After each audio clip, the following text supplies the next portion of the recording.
Assalamu alaikum. Hello everyone. This is Injina Shafat. I welcome you back to my channel. I hope you're all doing well. So today we are going to start with the next topic, that is CT imaging of thorax, where we are going to discuss about what CT chest is, what are some common uses of the procedure, its preparation and the protocol. तो बात करते हैं सीटी chest की, जो एक ऐसा examination है जिसमें हम इस्तेमाल करते हैं एक स्पेशल एक्सरे इक्विपमेंट, ताकि हम एग्जामिन कर सकें कुछ ऐसी एबनॉर्मेलिटीज़ को जो ऑलरेडी पेशेंट में देखी गई है बाकी सब इमेजिंग टेस्ट के दौरान, जैसे कि एक्सरे है या कोई और इमेजिंग टेस्ट किया गया है पेशेंट का और उसमें कुछ एबनॉर्मेलिटी नज़र आई पेशेंट में, लेकिन उन एबनॉर्मेलिटीज़ को अच्छे से ब्रॉडली देखने के लिए, उनको एग्जामिन करने के लिए हम सीटी चेस्ट करते हैं। ठीक है, इसके अलावा अगर हमें पेशेंट में कुछ सिम्टम्स नज़र आ रहे हैं, जैसे कि अनएक्सप्लेन्ड कफ है, शॉर्टनेस ऑफ ब्रीथ है, चेस्ट पेन है या फीवर है, इन सब को डायग्नोज करने के लिए कि पेशेंट में ये सब सिम्टम्स क्यों हैं, उस टाइम भी हम कंप्यूटर टोमोग्राफी ऑफ चेस्ट करते हैं। सीटी स्कैन काफ़ी ज़्यादा फास्ट होता है, पेनलेस होता है, नॉन इन्वेसिव होता है, एक्यूरेट होता है। क्यों? क्योंकि ये डिटेक्ट कर पाता है छोटे छोटे नोड्यूल्स को लंग्स में। ठीक है, लंग में जो प्रेजेंट होते हैं स्मॉल नोड्यूल्स, उनको अगर हम नोड्यूल्स की बात करें तो ये सिंपली किसी भी टाइप का लंप हो सकता है, फ्लूइड फिल्ड और सॉलिड फिल्ड। कहाँ पे? स्किन के अंडर या फिर किसी ऑर्गन में। कि हाँ, सीटी चेस्ट की बात हो रही है तो ये स्मॉल नोड्यूल्स जो है ये लंग में प्रेजेंट हो सकते हैं। ठीक है, इसके अलावा सीटी जो है ये इफेक्टिव होता है डायग्नोज करने में लंग कैंसर को at its earliest, means early stage पे। अगर हम देखें, अगर हम एक्सरे करेंगे, एक्सरे चेस्ट, तो उसमें हमें कोई भी नोड्यूल किसी भी टाइप का लंग कैंसर डायग्नोज नहीं हो पाता है, but in CT chest we can diagnose lung cancer at earliest stage, जहाँ पे वो इन अ क्यूरेबल स्टेज होता है, मीन्स जहाँ हम उसको ट्रीट कर पाते हैं। Now talking about the uses of the procedure chest CT, तो सबसे पहला पॉइंट आता है that it is use to examine the abnormalities found on conventional chest x-ray. Means अगर पेशेंट का कन्वेंशनल चेस्ट एक्सरे हुआ है और वहाँ पे कोई एबनॉर्मैलिटी पाई गई है, उसको अच्छे से ब्रॉडली एग्जामिन करने के लिए हम चेस्ट सीटी करते हैं। सेकेंड पॉइंट होता है, अगर पेशेंट में कोई सिम्टम्स है related to the disease of chest, जैसे कि कफ है, शॉर्टनेस ऑफ ब्रीथ है, चेस्ट पेन है, फीवर है, इन सब चीज़ों को डायग्नोज करने के लिए हम चेस्ट सीटी करते हैं। Next point is to detect and measure the extent of tumours, means कहाँ तक ट्यूमर एक्सटेंड हुआ है इन द चेस्ट, जो ऑलरेडी अराइज टू चेस्ट में हुआ होता है, लेकिन उसकी एक्सटेंशन देखने के लिए हम सीटी चेस्ट करते हैं। उसके अलावा ट्यूमर्स जो है कहीं वो स्प्लिट तो नहीं हुए चेस्ट में। फॉर एग्जांपल एक पेशेंट है, उसमें ट्यूमर ऑलरेडी किसी और पार्ट में डायग्नोज हुआ है, अब ये देखने के लिए कि कहीं वो स्प्रेड तो नहीं हुआ है चेस्ट में, उसको डायग्नोज करने के लिए, उसको डिटेक्ट करने के लिए हम चेस्ट सीटी करते हैं। नेक्स्ट यूज़ की बात करें तो ये असेस करता है, मींस ये एवेलुएट करता है कि क्या ट्यूमर्स जो है वो रिस्पॉन्ड कर रहे ट्रीटमेंट को या नहीं।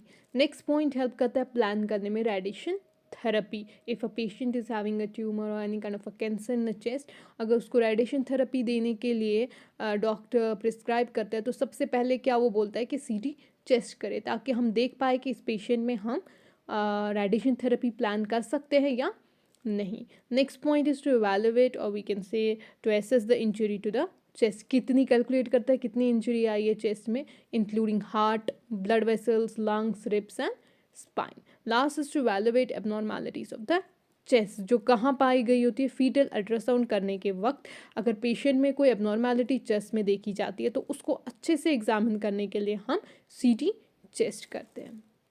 अभी तक हमने डिस्कस किया in general the uses of सीटी चेस्ट फॉर द चेस्ट, लेकिन अब हम बात करेंगे particularly about the various lung disorders जो सीटी चेस्ट डेमोन्स्ट्रेट कर सकता है। तो सबसे पहला पॉइंट आता है यहाँ पे, बोनाइन एंड मैलिग्नेंट ट्यूमर्स देखने के लिए हम सीटी चेस्ट करते हैं। अगर हम बोनाइन की बात करें तो ऐसे ट्यूमर्स होते हैं जो नॉन कैंसरस होते हैं, मीन्स स्प्रेड नहीं होते from one part two the another. Malignant की बात करें, ऐसे ट्यूमर्स है जो कैंसरस है, very dangerous and they can spread from one part two the another.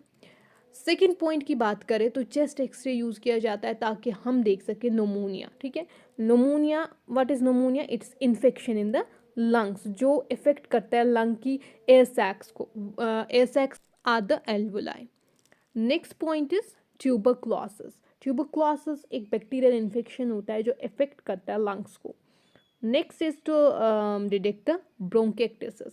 ब्रोंकेक्टेसिस inflammation होती है एक या एक से ज़्यादा ब्रोंकाई और ब्रोंक्यूल्स की. ठीक है. Next is to detect the inflammation और टू चेक द इन्फ्लेमेशन या कोई अदर डिजीज जो रिलेटेड होती है प्लूरा के. प्लूरा क्या है? Covering of the lung. So next point that is interstitial and chronic diseases. Interstitial की बात करें तो ये एक ऐसा इन्फ्लेमेशन होता है या फिर कोई फाइब्रोसिस होता है लंग में. ठीक है. जो क्या करता है? Shortness of breath and dry cough cause करता है. Last point is to detect the congenital abnormalities. Means कोई भी बाय बर्थ एबनॉर्मैलिटी जो प्रेजेंट होगी लंग में वो चेक करने के लिए, वो डिटेक्ट करने के लिए. Moving forward with the contraindications of this procedure. Means जहाँ ये प्रोसीजर नहीं किया जा सकता है. सबसे पहले absolute contraindication.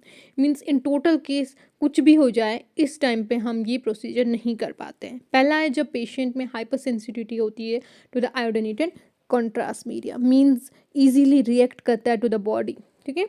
Iodinated contrast media. Second is pregnancy. Means pregnant हो लेडी तो उस टाइम पे भी हम नहीं कर पाते ये प्रोसीजर. अब आता है रिलेटिव कॉन्ट्राइंडिकेशन. मीन्स जहाँ पर ये प्रॉब्लम्स जो हैं हम इनको नॉर्मल कर सकते हैं और उसके बाद ये प्रोसीजर किया जा सकता है. First one is irregular rhythm. Next renal insufficiency, hyperthyroidism. Next, inability to hold breath for 10 seconds. Second last is history of allergy to other medications. And last is the metallic interference like pacemaker. Now the routine thorax. तो सबसे पहले इसमें indications आते हैं. Indications की बात करें तो तब किया जाता है फॉर स्क्रीनिंग या सिंपली इन्फेक्शन हो या इन्फ्लेमेशन चेक करने के लिए, कोई ट्रोमा इवैल्यूएट करने के लिए, चेक करने के लिए, मास ऑफ लंग देखने के लिए, प्लूरा एंड मीडियस्टर्नम को एग्जामिन करने के लिए, स्टेजिंग ऑफ लिम्फोमा. लिम्फोमा की बात करें तो इट्स द ब्लड कैंसर जो डेवलप होता है in the white blood cells. Lesions of chest wall and oesophagus. Means कोई भी एबनॉर्मल टिश्यू प्रेजेंट हो इन द चेस्ट या ईसोफेगस में उसको डिटेक्ट करने के लिए एंड फॉलोअप्स के लिए. पेशेंट पोजीशन की बात करें तो head first in the Gentry. Means सबसे पहले हेड जाता है गैंट्री के अंदर एंड आर्म्स जो है एलिवेट होते हैं above the level of the head. Topogram position और लैंडमार्क की बात करें तो anterior posteriorly 1 inch below the level of chin to umbilicus. Mode of scanning so it's helical with single breath hold.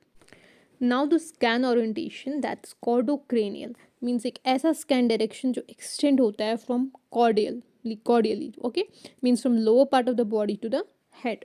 अगर हम बात करें पिछली लेक्चर्स की in CT head and CT neck, वहाँ पे जो स्कैन ओरिएंटेशन रहा था that was craniocaudal. Means scan direction जो थी वो एक्सटेंड हो रही थी from the head to the lower part of the body. Now here the start location, it's the imaginary line joining the two costophrenic angles. Costophrenic angle जो है ये कहाँ होता है?